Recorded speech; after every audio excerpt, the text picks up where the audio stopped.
Board, I want to welcome everybody to our regular called meeting. For the record, today is September the 9th, 2019. The time is now 7 p.m. We do have a quorum present. I call the meeting to order. Before we get started, I would like to recognize Mr. Soto from Lamar Womack here. Takes the time, so welcome to Randis. And we have Mr. Marshall here also, getting close. And Jason Hamlin from Krieger Construction. So at this time, I ask Mr. Rector to lead us in the prayer, and then Ms. Grant can lead us in the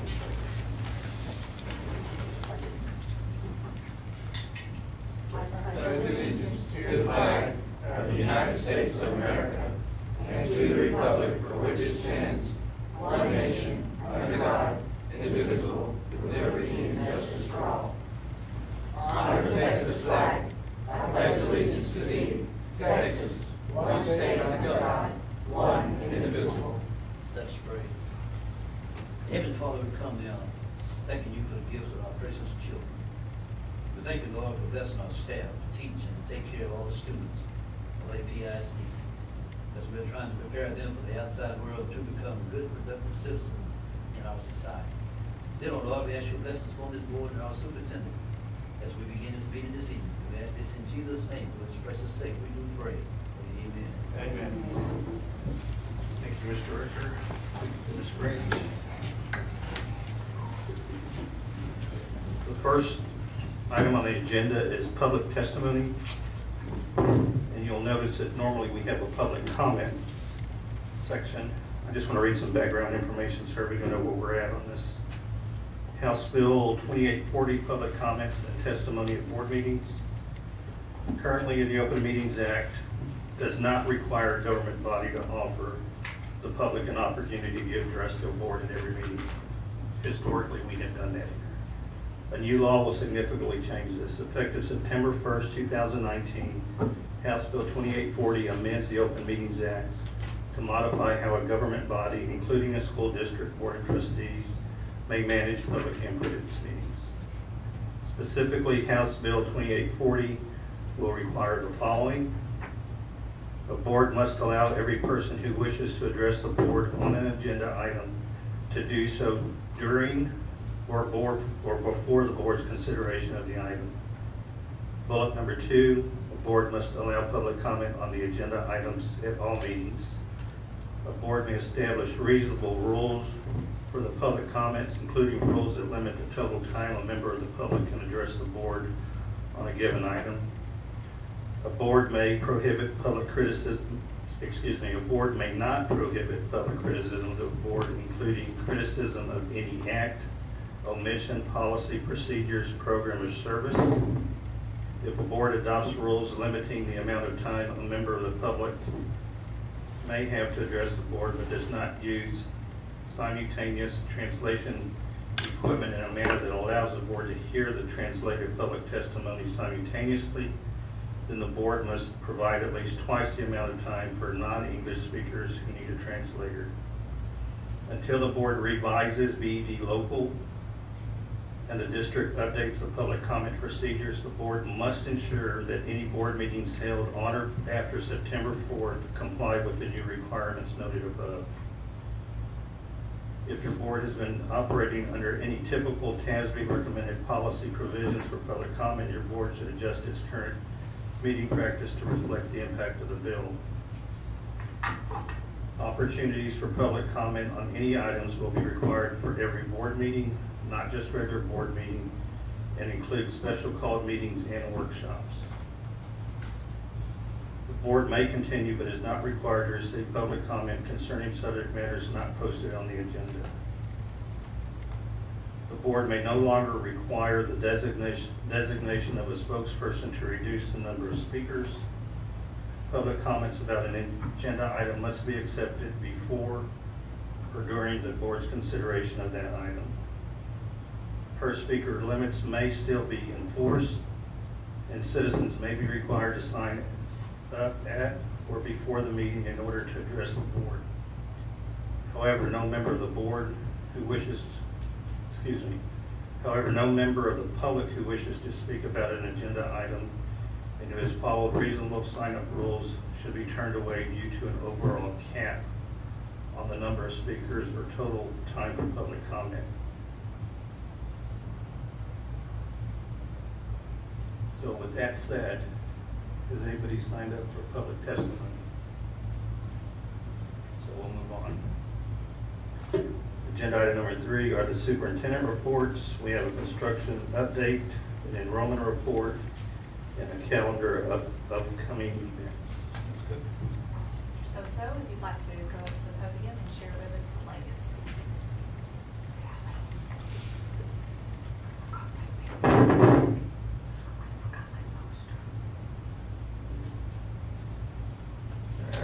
September 3rd, 2019, elementary school.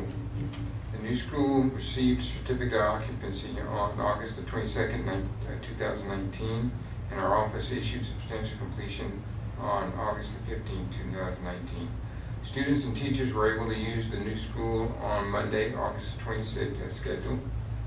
Student drop-off, visitor parking in West Drive is complete. Contractors grading and forming bus drive and teacher parking. This area is scheduled to pour next week, the week of September 16th. Access control system should be installed early next week, which is this week. Contractors start in-tree canopy column wraps this week. Interior punch is ongoing. The gym floor has been ordered and should be installed mid-September. And we continue to meet on each Tuesday on site. The new gym complex, the contractor received the certificate of occupancy on August the 23rd. The subcontractor is currently sanding the gym floor.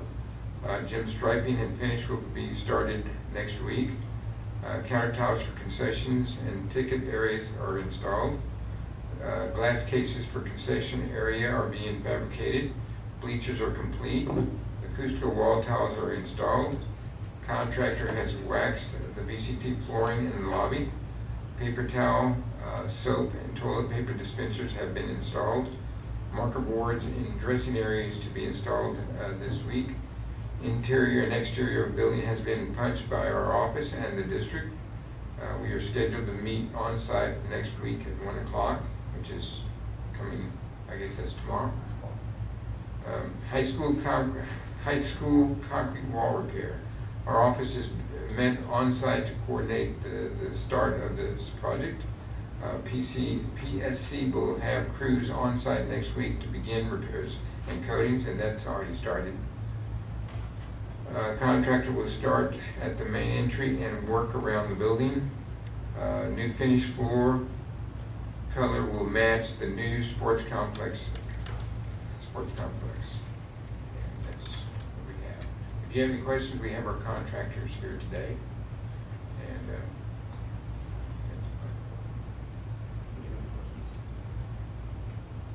I have a question for Mr. Marshall, if you can come to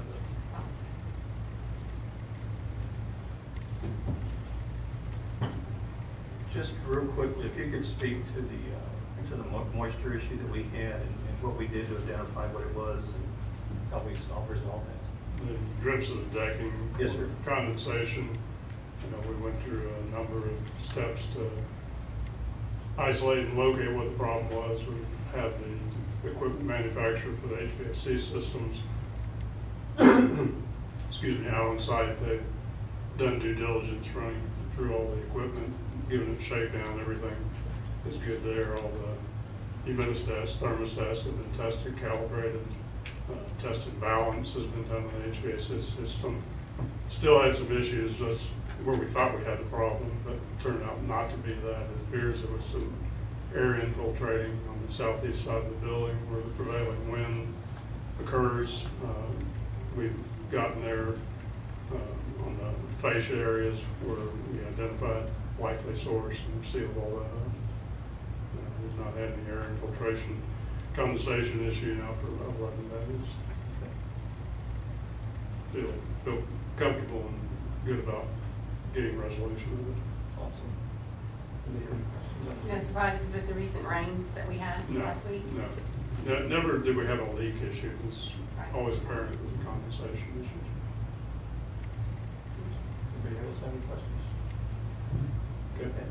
All right, thank you. I want to thank you gentlemen for being here. Thank you. Appreciate it.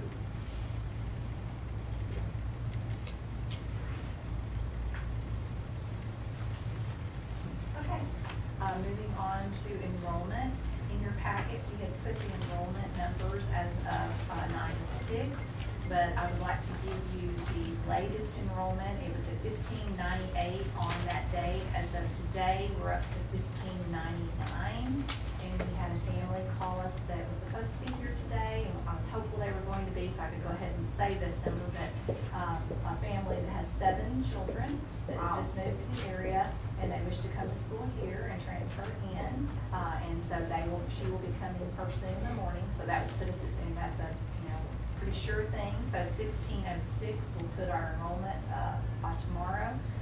Then I also heard this afternoon we have several pre-K students that are coming in. It looks like they're going to qualify. With the 7 coming in tomorrow, putting us at 1606, that puts us, our goal that we set our budget at was 1650. That just puts us 44 away, and they're still coming. So we're excited, and just say, come on and join us. Jason's eyes are getting big. Yes, Jason, I know. Pre-K is very large. Slow down. So we're going to be looking at those numbers. Good. To And we are ensure- prepared to open up a Yes. classroom and. Yes, Yeah. and the classroom already has furniture, and so I told him, I like to wait till the 3rd week, make sure that those numbers hold, because you never want to jump out and hire a teacher and then find out, especially at pre-K, because that's not mandatory. And so if they decide, I don't wish to have my baby go any longer, we want to make sure we wait. So since they're still coming and we're full, I'm sure that's a posting we'll be making very soon. So smile now. It's always good to stay a step ahead. Yes, definitely. And then your calendar, your calendars that we put in here for the next 3 months, you can see they're very full, and that's not everything. That's just the things we had at the time of printing this out. So check out the website, make sure you keep up with the dates there. We're going to make sure that we're putting everything out there. Of course, we're posting everything on Facebook and ramping up for an exciting year. One thing I do want to bring to your attention is next week on the 16th, 17th, and 18th is the second part, our next steps to the vision, learning, design, and goal setting.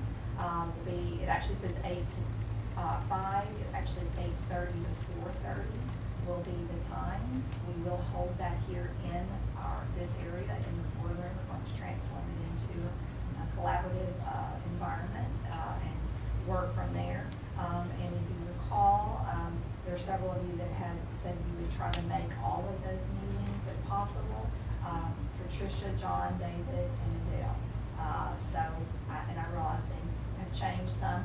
We are going to post it, so I'm working with getting the wording so that if those of you that were at the time we talked about this, I don't think I can make it. If you see something happen and you can, and we end up having a quorum, we will have it posted so we will meet the Open Meetings Act. Of course, you would be part of the group and working with the group, and it's being led by our facilitators from Engage to Learn. I've looked at the agenda. It's going to be a very intense 3 days, but I think we're going to be able to develop some great things for our future learning of Aransas Pass. So hopefully you can make those meetings. You can't make all of them. Come to those that you can, or even a good part of the day so that you can be a part of the process. Also, I want to bring to your attention, we had not put on the SAC meeting with our Student Advisory Council, but we are working in the process of getting those students prepared to be on this committee. Our first SAC meeting will actually be October 8th, and then we will bring them to the board for you to meet at our next board meeting on the 14th. But we will have an introductory meeting before they come to the board meeting.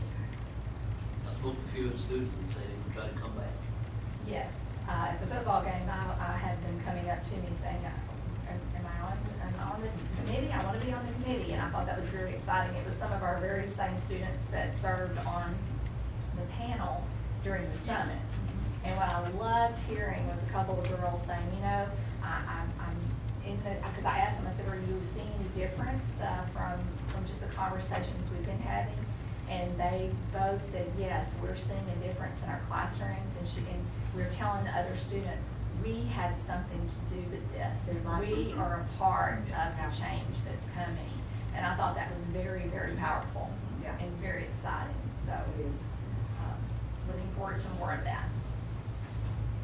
Mr. Soto, Mr. Hamlin, you're more than welcome to stay for the whole meeting, or I'll pause for a second and allow you guys to leave. Make it awkward for you guys to have to stand up. Agenda item number 4, our financial report. Included in your package is the accounts payable report, the budget status and investment report, tax collection report, and bond finance update. Anybody have any questions on the accounts payable? Budget status and investment? On the tax collection report, I'm going to review this real quickly. We haven't done this in several months. We have a pretty light agenda set. Tax collection summary for the month ending August 31st, 2019. Current taxes, 2018 tax levy was $9,158,042. There's a year-to-date adjustment of $41,812 with an adjusted tax roll of $9,116,230. Our prior month collections are $8,695,633. Current month collections, $28,401. Total collections year-to-date was $8,724,034. The balance on our current row is $392,195. The percent of the adjusted row collected through August of 2019 was 95.7%. The percent collected as of August 2018 for that fiscal year was 95.43%, and for the year 2017 was 95.75%. Our delinquent taxes, beginning delinquent tax levy row was $1,811,000. Year-to-date adjustment was $31,927. The adjusted delinquent levy row was $1,780,057. Prior month collections was $208,257. Current month collections for delinquent taxes was $14,182. For a total collection of delinquent taxes of $222,000. Our balance in our delinquent row was $1,557,617. Total collected was $8,946,474. I would like to give a bond update as of August 31st for the community. Some of this is repetition, but the amount that we've expended has increased. On the new elementary school, the awarded contract bond amount was $12,488,909. We've expended $11,546,600. Balance due to the contract is $942,308. On the sports complex, new high school gym, the awarded contract amount was $4,634,624. Paid to date was $4,368,533. Balance of the contract due is $256,000. My glasses aren't working. $266,090. On the concession stand, the awarded contract amount was $400,000. Amount paid for fees, $35,427. Balance of our contract is $364,572.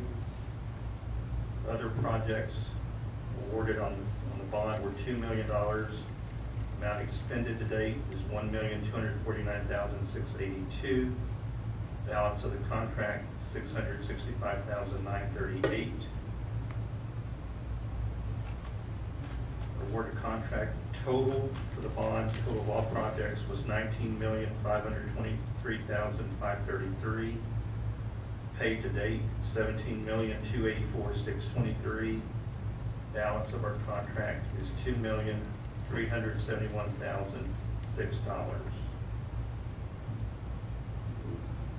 We still have a bit more work to do. I know on the category of other projects on the $2 million, that we did use some of those funds for the roofs at Keyberger and the high school. We have talked about that amount going back into the bond after we were reimbursed from grants and insurance funds. So there's another $860,000 that will be increased by, correct? And then as we move forward, as we're getting close to the finish line, we'll need to start having conversations on the concession stand project. We've talked about that. We still don't really haven't landed what we're going to do or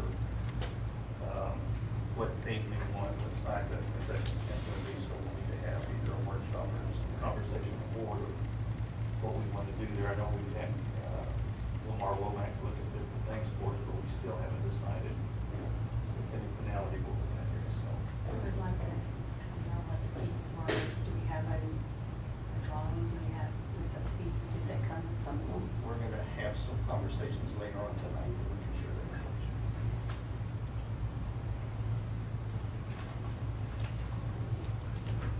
Anybody have any questions?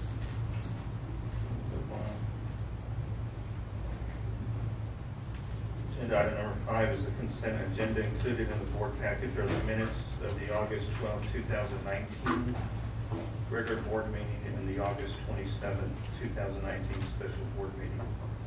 Anybody have any corrections? Not that I can see. If there are no corrections, I have a motion to approve the consent agenda. A motion by John, do I have a second?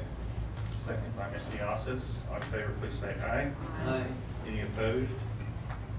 Motion carries.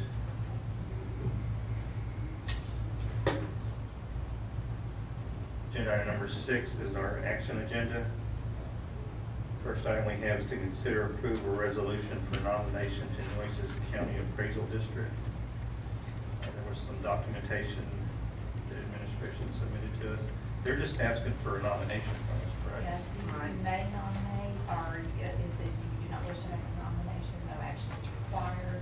Currently, Leo Gonzalez is the Nomination representative, from there. and we have one vote. Yeah, if you look at the breakdown on the votes, Aranda's Pass has 1, the city has 1, Cal Allen ISD has 164 votes, Flower Bluff has 248, City of Port Aransas has 44, Port Aransas ISD has 180, Melissa Midway has 279, and West Joseph has. Might break a tie. So I don't know that we'll necessarily nominate somebody who would win, but. But you have that option if you. 501 votes. Do you have a motion to take no action on this item? I have a motion by Ms. Diossis and a second by Mr. Director. All in favor, please say aye. Aye. Motion carries. Next item is to consider and approve policy FNF, student rights and responsibility, investigation and searches. I'll let you explain this. Yes. You probably are thinking, haven't we seen this several times? And yes, you have. Back in December, we brought FNF to you. Actually, we started prior to December, working with the committee. We sat down together to look at our policy. We were trying to make sure that our practice matches our policy. And we worked through that. It took a lot of work and time. We were able to get it completed. In December, we brought it back to you for approval. Moving along, then we had update 113 that came along. And in update 113, there were some changes that came, clarifying several things, adding some verbiage.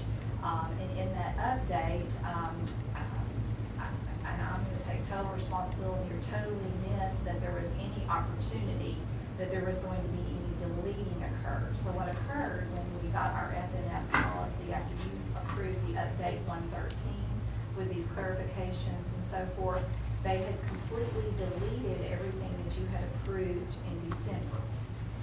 Their reasoning for that is that some school districts' practice was not meeting policy, and so their recommendation from TASB was to not have it in your policy.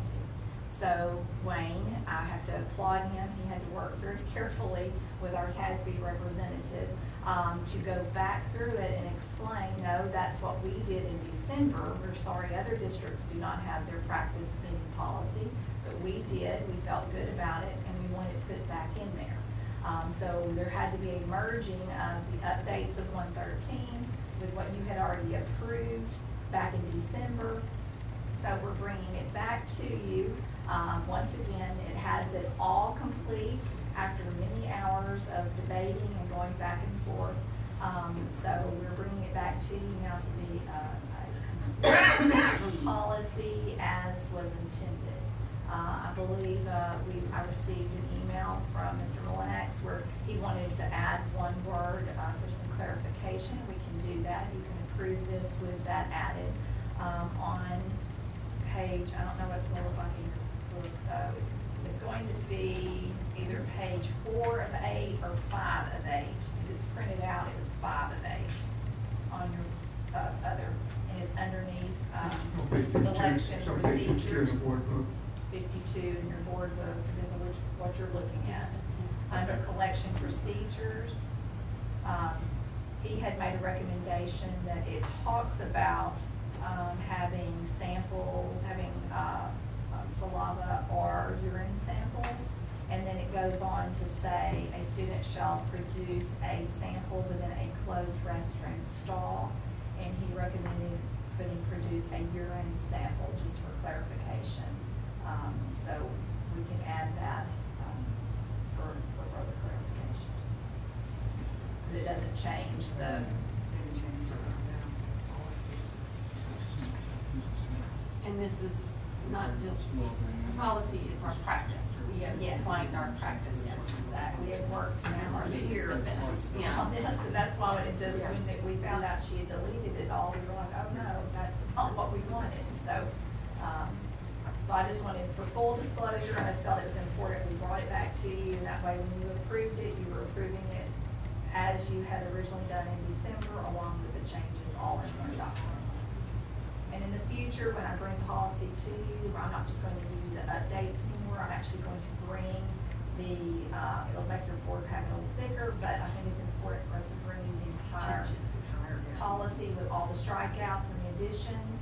That way, all together, we can look at it and make sure we don't miss something. It was just something that slipped through. We misunderstood what they were going to do until we got it back, and it was all missing. Yeah, that's a lot of work. Do you have any questions? Any comments? Do I have a motion to approve the revision to FNF local with the wording change suggested by Mr. Mullinex?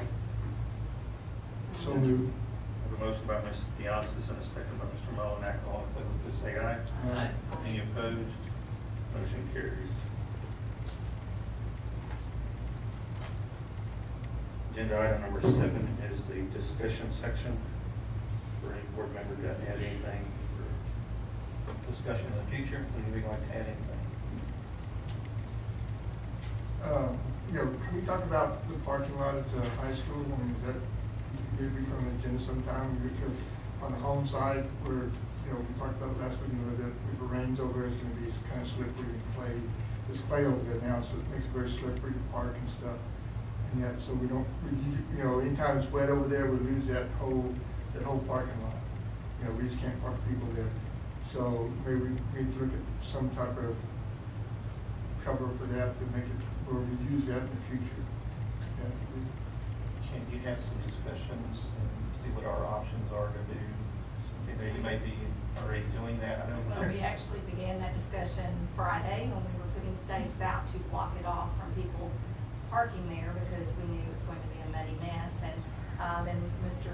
Ochoa and I met this morning and talked about different options to look at price. And of course, it's not cheap for any of it, but yes, we've already started looking at what would it cost us to put some type of pavement or overlay or something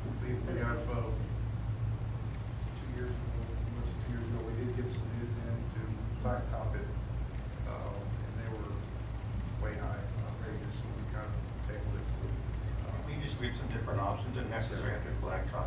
Yeah, we talked about some Type of this other surface. morning. And one thing that you guys may look into also is Commissioner Gillespie approached us years ago about doing joint ventures. He has the equipment already and offered those services to us at whatever the cost was to save the district some money. So that's a possibility. We're sort of seeing exactly what that is. Great.